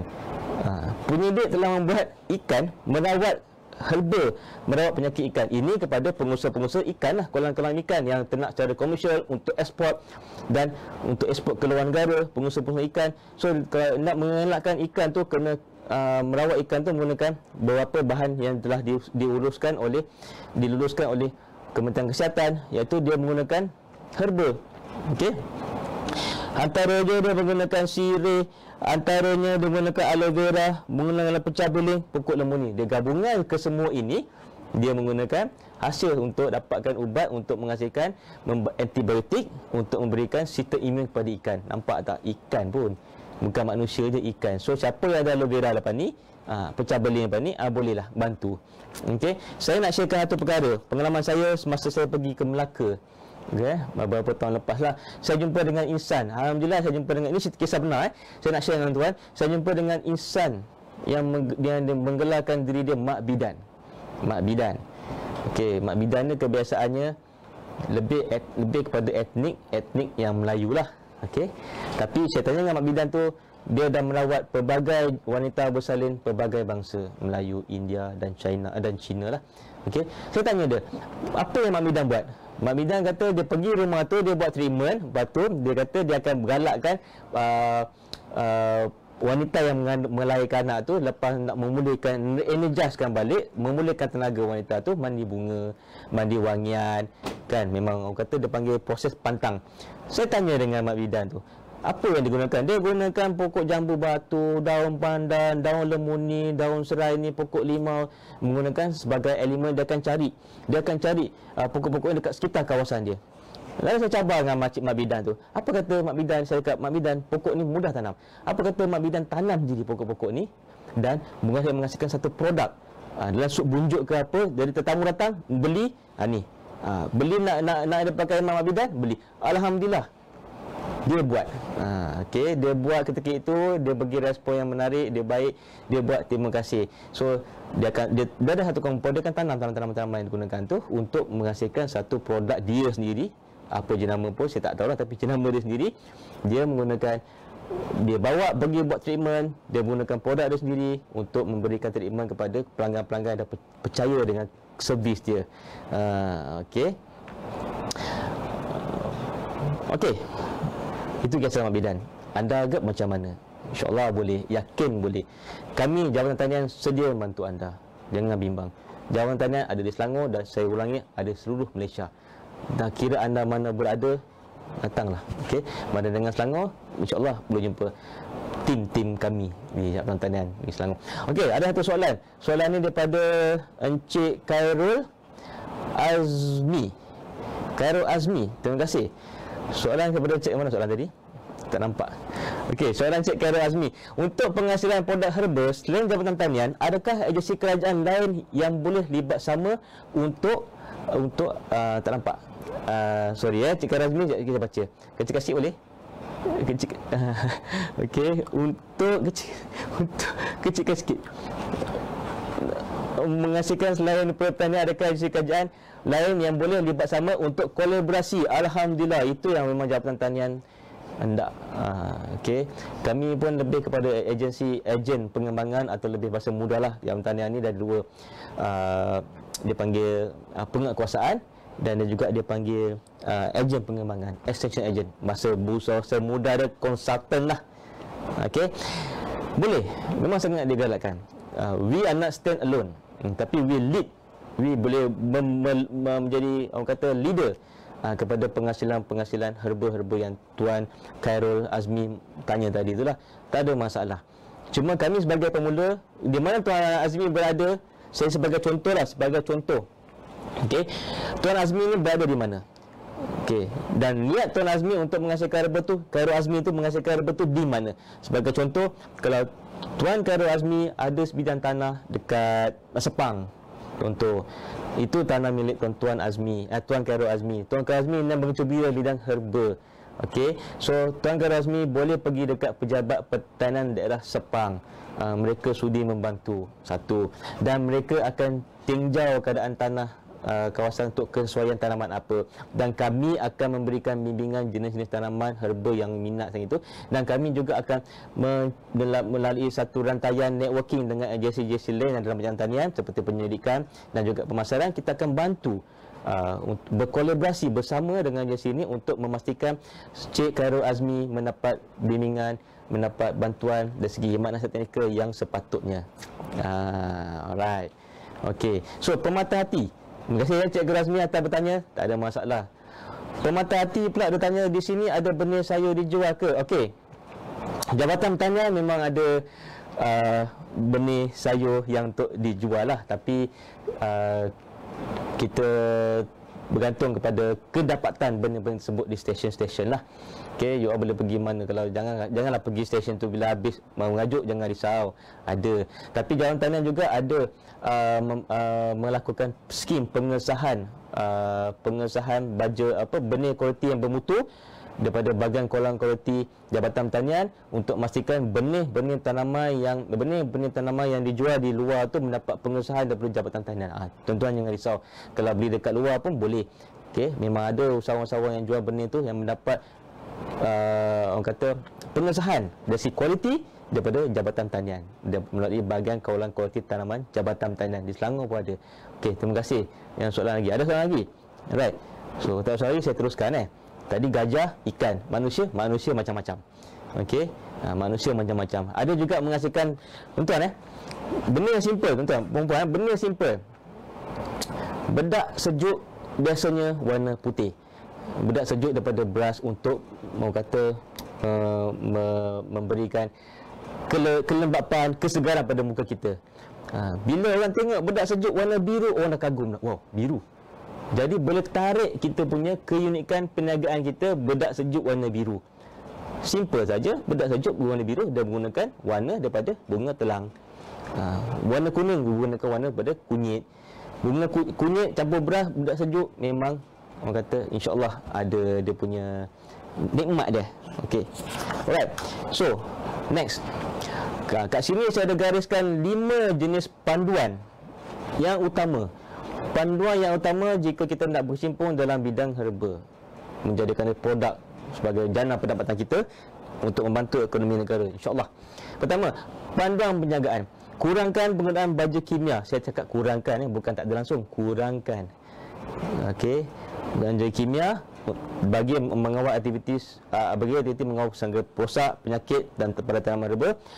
Tuai hasil pada waktu yang sesuai. Saya takut nanti kalau orang rasa, maksudnya isu dia, kalau hasil sampai masa untuk menuai contoh pokok daun pandan, ada orang setengah seronok sangat, okey, bahasa kecil lagi dia dah tuai untuk buat produk berbanding dengan yang dah matang, bahaya sebab apa? Nutrien ataupun zat yang ada pada tanaman tersebut kalau sesuatu dituai tanpa waktu sesuai akan kurang. Itu punca dia. Kalau serai makan biasanya 6 ke 8 bulan tu dah kira okey. Ada yang dah tak sabar, dia habus, terlebih habus, terawal habus, terawal tuai, terlebih tuai. Sebab tu sangat bahaya. Kita dapatkan pandangan maklumat sepatutnya. Bagi menjaga ini semua adalah untuk bagi menjaga kualiti tanaman yang dan produk yang akan dihasilkan. Yang kedua, panduan penggunaan. Lakukan pemprosesan herba dengan betul dan selamat. Lakukan pemprosesan herba dengan betul dan selamat. Okey. Yang kedua, gunakan peralatan yang bersesuaian semasa melakukan aktiviti pemproses herba. Sekarang ni norma baru. Sebenarnya dalam pertanian pun kena ada norma-norma tertentu. Cuma yang dah lama kita brandkan balik, kita ingatkan balik. Okey, peralatan bersesuaian, kita gunakan glove, kita pakai mask, bersihkan diri. Okey, itu antara norma-norma yang kena ada dalam pertanian sebenarnya. Kalau orang tanya kita bermain dengan pertanian tanpa glove, orang kata kita apalah. Tak ada. Zaman sekarang kita kena pakai glove. Okey, untuk proses herba. Bersihkan diri, segala-galanya bersih. Okey, silap teknik memproses herba tersebut akan menjadi toksin yang berbahaya. Penting walaupun benda tu boleh dimakan, tapi kalau kita silap proses dia akan menjadi toksik pada kita. Okey. So panduan pemakanan. Basuh dahulu tanaman yang hendak digunakan. Kita tahu kesum, limah purut kat rumah, kucai memang tak dekat luar rumah kita lah. Kita nak gunakan untuk masakan, jangan lupa basuh. Kita nak petik limah purut pudina untuk makan terus, jangan lupa basuh. Abang Ed ingin mengatakan kat sini, jangan lupa basuh. Basuh bersih-bersih baru kita guna. Okey. So jangan makan berlebihan kerana menjadi toksik pada badan kita. Kita tahu setengah-setengah herba yang mendapat kelulusan tu bagus, tapi kalau dia ada dosis dia, jangan terlebih dos. Nak sangat cantik, dia banyak, habis lain jadinya. Okey. Alright. So makan herba yang tidak campur dengan bahan sintetik dan adiktif yang tidak dibenarkan. Okey, ni bahaya. So pandang perubatan, minta nasihat dari pakar perubatan moden ataupun tradisional. Cara-cara menggunakan ginilah. Okey. So next, minta khidmat nasihat daripada pakar tanaman herba. Banyak. Jabatan Tanian pun memang ada beberapa orang pakar yang dalam di seluruh Malaysia, Selangor pun ada untuk kita dengan kehebatan tanaman-tanaman herba ni lah. Okey. Alright. So guna produk khasiat yang berasaskan herba yang telah mendapat pengiktirafan Kementerian Kesihatan Malaysia. Nak buat herba, ini adalah satu syarat dia, mendapatkan pengiktirafan daripada Kementerian Kesihatan Malaysia dan punya sijil halal JAKIM. Kena apply Alright. So panduan kelestarian, lakukan aktiviti conservation herba. Konservasi sangat penting. Contohnya, kita dah tahu dah pokok daun pandan ke rumah kita tu boleh buat produk. Sepasu je kita ada. Contoh, sepasu je kita ada. Jangan kita habiskan sepasu tu, kita semaikan sikit, kita biarkan lagi banyak. Jadi maksudnya untuk mengelakkan kepupusan khazanah alam ni, itu dekat rumah kita, bermula dari rumah. So kalau kita pergi pula, kalau kita pergi dekat taman-taman awam, yang menyediakan tempat-tempat riadah, ada taman-taman herba, kita jangan ambil. Jangan suka-suka nak cabut dia, walaupun taman awam, taman kita, jangan. Kita hanya nak mati pokok-pokok tersebut. Takut kalau kita cabut, kita akan boleh mengganggu ekosistem dan dia boleh mengganggu kesuburan, kedapatan pokok tersebut. So konservasi sangat tinggi, sangat perlu. Okey, untuk mengelakkan nilai-nilai khazanah ni hilang daripada negara kita. Okey, so wujudkan jenah pasma herba sama ada berskala besar atau berskala kecil. Jenah pasma herba adalah tempat-tempat pembiakan herba kat ruangan kita, sama ada besar ataupun kecil. Okey, siapa yang bermain dengan tanaman herba kena ada. Kami pun sini ada jenah pasma herba kami. Itu di Jabatan Tanian Negeri Selangor atau di Serdang, dan kebanyakan semua ada. Alright. So kurangkan aktiviti penukaran herba secara haram. Ini sangat penting tuan. Bila dengar kunyit hitam bagus, orang dengar orang curi. Bila dengar tongkat ali bagus, nampak tongkat ali orang ambil, teroka secara haram. Tak baik, tak bagus. Okey. So dikuatiri cara nak harvest tu, cara nak ambil tu boleh mendatangkan mudarat kepada sesiapa lah. Pokok tu pun akan cedera, tanah tu akan terganggu. Okey. So biasaannya jangan teroka secara haram. Bila tengok dekat tempat-tempat yang dekat hutan-hutan yang simpanan, hutan-hutan simpan yang terdizakan simpan, dia akan mengambil.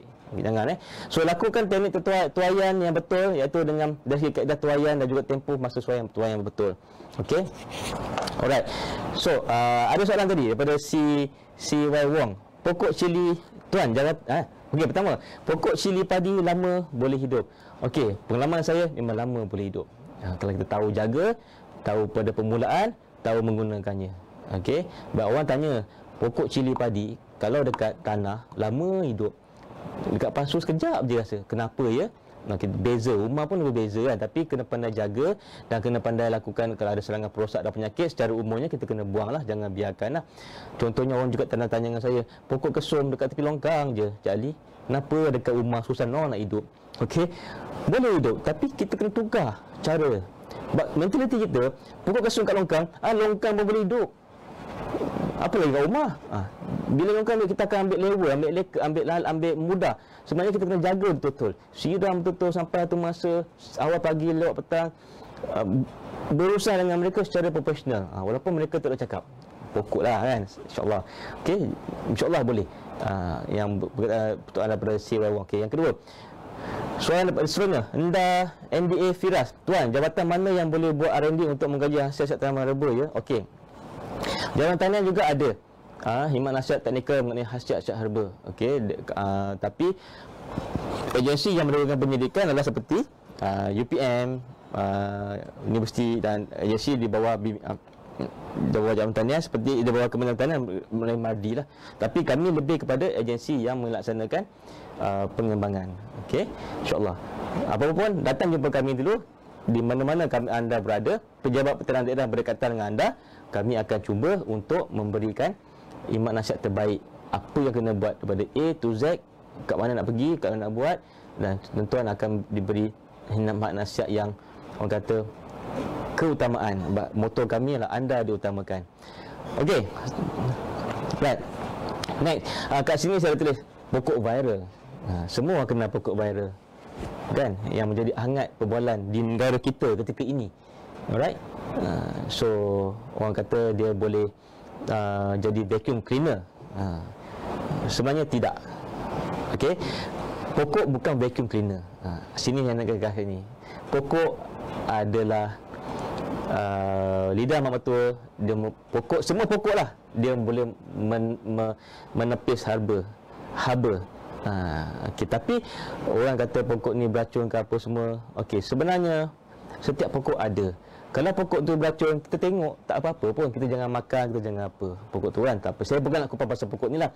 Ada juga orang tanya saya, pokok beracun yang ni Sansevieria, orang panggil dah mak mertua, tapi kenapa panggil Dracaena? Okey, Dracaena dulu nama baru dia, nama baru Dracaena. So dia sinonim sama dengan Sansevieria trifasciata. Okey, jangan panik Okey. So saya nak ceritakan pasal pokok ni. Orang kata pokok ni bagus, memang bagus. Pokok ni boleh membantu menyerap gas-gas pencemar dekat kawasan kita lah. Okey. Dan pokok beracun, kalau kita janganlah pegang dia. Kalau kita nak deal dengan segala pokok tu, kita kena bersihkan badan. Sebelum, semasa, saya pesan tadi kan, sebelum, semasa, selepas, kita kena bersih. Selepas kita bermain, berkebun lah.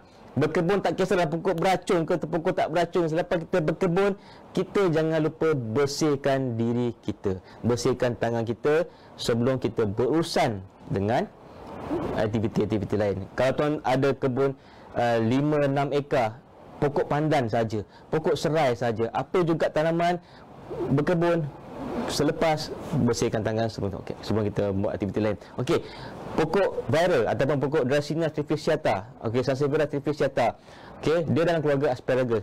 Kenapa asparagus? Adakah dia asparagus? Tak, dia memang keluarga asparagus, bunga dia okey macam asparagus. Okey, dari segi fungsi pembuatan ini pula, dia selain daripada membantu dalam menyerapkan gas-gas pencemar yang terdapat kat kawasan kita, dia boleh merawat kelemamu. Dia boleh mengubah sakit telinga. Dia boleh merawat luka kecil seperti bisul, bisa sengatan dan gigitan. Okey, ada fungsi dia. So jangan risau. Siapa ada pokok-pokok ni kat rumah, teruskan. Jangan panik kat sini set ni pun ada ni. Kiri kanan saya, lidah mak mertua, lidah jin sama aje. Okey, Dracaena trifasciata, Sansevieria sama saja. Okey, jangan panik. Ada orang tanya saya, apa pasal yang jual tu peniaga Unsri cakap Dracaena? Saya tahu Sansevieria, dia sama dia sama. Okey, tapi nama-nama ni kita cuba sampaikan, bukan kami yang suka saja-saja tukar nama dia. Itu daripada agensi, daripada botanik dekat center dekat dunia lah. Kami cuba sampaikan. So jangan panik Alright. So next, Alhamdulillah kita dah sampai kepada penghujung. InsyaAllah nasihat saya kat sini ataupun Adli ataupun saya lebih sebenarnya sebagai Abang Ed tuan-tuan ya. Nasihat saya kat sini adalah dapatkan nasihat pakar sebelum menggunakan tanaman herba untuk dijadikan sebagai produk pembuatan, makanan, perubatan, pewarna dan sebagainya. Okey. Alright. Kedua, pastikan mendapat pengesahan dan pengiktirafan daripada Kementerian Kesihatan Malaysia KKM jika hendak mengeluarkan produk-produk berasaskan herba. Dapatkan pengesahan pada mereka dahulu. Okey, untuk menghasilkan produk. Sekarang saya rasa dah mudah dah. Banyak-banyak syarikat yang menghasilkan produk OEM, dia ada link dengan Kementerian Kesihatan untuk menghasilkan produk-produk yang bermutu tinggi. Okey. So, sayangi hazanah alam sekitar yang telah dianugerahkan kepada kita, kerana semua hazanah alam ini mempunyai nilai estetikanya yang tersendiri. Sayangi pokok depan. Tak kenal pokok pun tak apa. Okey. Pokok tu beracun ke tak beracun, jangan panik. Pokok tak salah. Apa juga pokok-pokok yang kita ada kat sini adalah kita, bila kita berusaha dengan dia dekat rumah ke dekat mana ke, kita kena bersihkan tangan seelok-eloknya sebelum kita memulakan aktiviti-aktiviti lainnya. Okey. So, sebelum saya akhiri FB live saya hari ini, dan teruskan bertanyakan soalan. Nanti kita akan menjawab soalan melalui komen-komen. Okey. Alright. So, saya akan membawa tuan-tuan dan puan-puan tengokkan keunikan contoh-contoh herba yang ada dekat sini, dan yang paling penting ni produk-produk herba yang berasaskan herba yang usahawan-usahawan yang telah mendapat bimbingan daripada Jabatan Pertanian. Ini dekat tangan saya ni minyak serai wangi. Minyak serai wangi saya buka. Okey. Bukan nak makan tapi nak bau. Sangat harum. Okey, minyak serai wangi ni untuk kegunaan untuk bayi, kanak-kanak, pelbagai umur kita boleh gunakan untuk sebagai kita punya perubatan lah. Okey. Sebagai sumber produk kita. Okey, so kat sini kita tengok dekat sini. Okey, kalau tengok dekat sini, Abang Ed pusing sikit, kamera pun ikut. Okay, kalau tengok dekat sini, okey. So kita ada pelbagai jenis produk yang dihasilkan daripada ekstrak herba. Okey, contohnya gel terapi. Okey, gel terapi daripada halia, minyak kunyit putih. Kunyit bukan sekadar untuk minum, untuk makan, tapi untuk sapu. Kunyit produk dah. Okey, so balm kunyit putih. Okey, so ni bedak sejuk daun bergaga. Bedak sejuk daun bergaga. Nanti you all buat bedak sejuk minyak telang, bunga telang, daun bergaga, tuan, amen. Okey. Sabun mandian daripada berjenama usahawan kita lah, daripada herba, sabun mandian. Okey. Untuk pesakit, ni pesakit pula. Okey. Ni, ni. Sabun resdung. Sabun resdung kunyit putih. So, apa yang saya bercakap kat sini adalah herba bukan sekadar untuk dimakan, untuk buat ulam, tapi herba boleh digunakan untuk pelbagai-bagai produk pembuatan kosmetik dan antaranya pengajaran yang boleh menjaga pendapatan kita. Okey. So, dekat belakang kat sini ada rempah ratus. Okey. Rempah ratus ni daripada serbuk. Okey, hashtag menyediakan serbuk. Okey. Alright. So, berbagai lagi. Ni sekejap pokok lilin. Lilin daripada serai untuk anti lalat. Nampak organik tak? Makan dekat kedai tu ada lalat ke apa, letak kat sini. So, sambil makan kita dapat menikmati aroma terapi. Aroma terapi. Okey. Alright. So, ini daripada produk. Kalau tengok dekat set saya sekarang ni, ada macam-macam pokok hiasan, pokok yang boleh digunakan sebagai hiasan kat rumah kita. Ni pokok dama mertua. Okey, pokok lima purut, pokok kari, pokok tepus, artinya pupurata. Macam-macam ada kat sini, pokok serai, pokok kunyit dan pokok bunga raya putih. Macam-macam kat sini, pokok lengkuas, pokok kantan, semua ada kat sini yang kita boleh jadikan sebagai produk-produk sampingan, produk-produk kosmetik yang boleh membantu menjanakan pendapatan kita. Okey, so saya nak tengok dulu sebelum saya dekat seakhir ini. Inilah dia keunikan dia. Okey, produk-produk ni semua adalah mendapat bimbingan daripada bahagian industri asas tani Jabatan Pertanian di Selangor. Di Selangor pun dah banyak menghasilkan produk-produk. Okey, bahagian industri asal tani terdapat di mana-mana saja di dalam bawah Jabatan Pertanian. So kami membimbing anda semua untuk berkecimpung dalam bidang pertanian, bukan sekadar untuk menghasilkan makanan, tapi untuk menghasilkan by-product, produk sampingan yang bermanfaat, yang berguna kepada kita semua, kepada anda semua, dan tak lain tak bukan sebagai untuk menjana pendapatan anda sendiri, anda seisi keluarga. Okey, anda sebagai inilah yang mencubit dalam bidang pertanian. So kat sini saya nak ceritakan betapa uniknya, okey, tanaman-tanaman yang diketikkan sebagai herba. Apa tanaman-tanaman herba tu? Yang berguna sebagai, berfungsi sebagai tanaman tu ada fungsi dia daripada daun, batang, akar, bunga, buah. Itulah dia tanaman yang sebagai herba yang punya nilai yang tinggi dan nilai estetika yang tinggi. Alright. So saya nak tengok jap, ada soalan tak lagi? Okey, tak ada. Okey. So pesanan setia, kita nak 2 soalan. Okey, ada lagi 2 soalan tak sebelum saya akhiri? Okey. Akhiri kita punya live FB ni, alhamdulillah. Okey. Tak apa. Terima kasih sama-sama Puan CY Wong. Terima kasih sir, sama-sama, all the best tuan. Baik tuan, thank you. Okey, teruskan. Okey, nak 2 soalan tu macam mana tu? Okey, saya nak 2 soalan lah saya cakap. Okey, herba selain daripada makan, apa herba boleh digunakan? Tu soalan pertama lah. Okey, so soalan yang kedua, okey, apa yang dimasukkan dengan nilai? Okey, kalau kita dapat produk kecantikan, kepada siapa yang kita nak, agensi mana yang kita perlukan hantar produk kita untuk buat pengesahan? Itu salah satu soalannya lah. Okey, so alright, so macam mana? Okey, alright, so okey, itu saja daripada sesi perkongsian pada hari ini. InsyaAllah kita akan bertemu lagi pada sesi secara langsung FB Live Jabatan Pertanian Negeri Selangor di lain masa, di lain hari. Teruskan bersama kami. Jangan lupa like FB Jabatan Pertanian Negeri Selangor kerana anda akan mendapat pelbagai informasi di dalam Facebook ini. Dan insyaAllah kita bertemu lagi. Dan teruskan bersama kami, dan kerana banyak lagi informasi ilmu-ilmu nak dikongsikan pada anda semua secara live, dan ilmu-ilmu ini. Dan akhir kata daripada saya mengucapkan ribuan terima kasih kepada tuan-tuan dan puan-puan yang memberikan respon, yang sudi mendengar perkongsian ilmu yang didapat daripada Jabatan Pertanian Negeri Selangor ini, dan supaya kita dapat menggunakan manfaat ilmu ini, dapat menggunakan manfaat yang baik kepada anda semua, dan juga anda semua dapat berkecimpung dalam bidang pertanian, tak kisah apa juga jenis tanaman, supaya anda juga menjadi seorang usahawan tani yang berjaya demi agama, bangsa dan negara. Sekian, terima kasih. Jumpa lagi.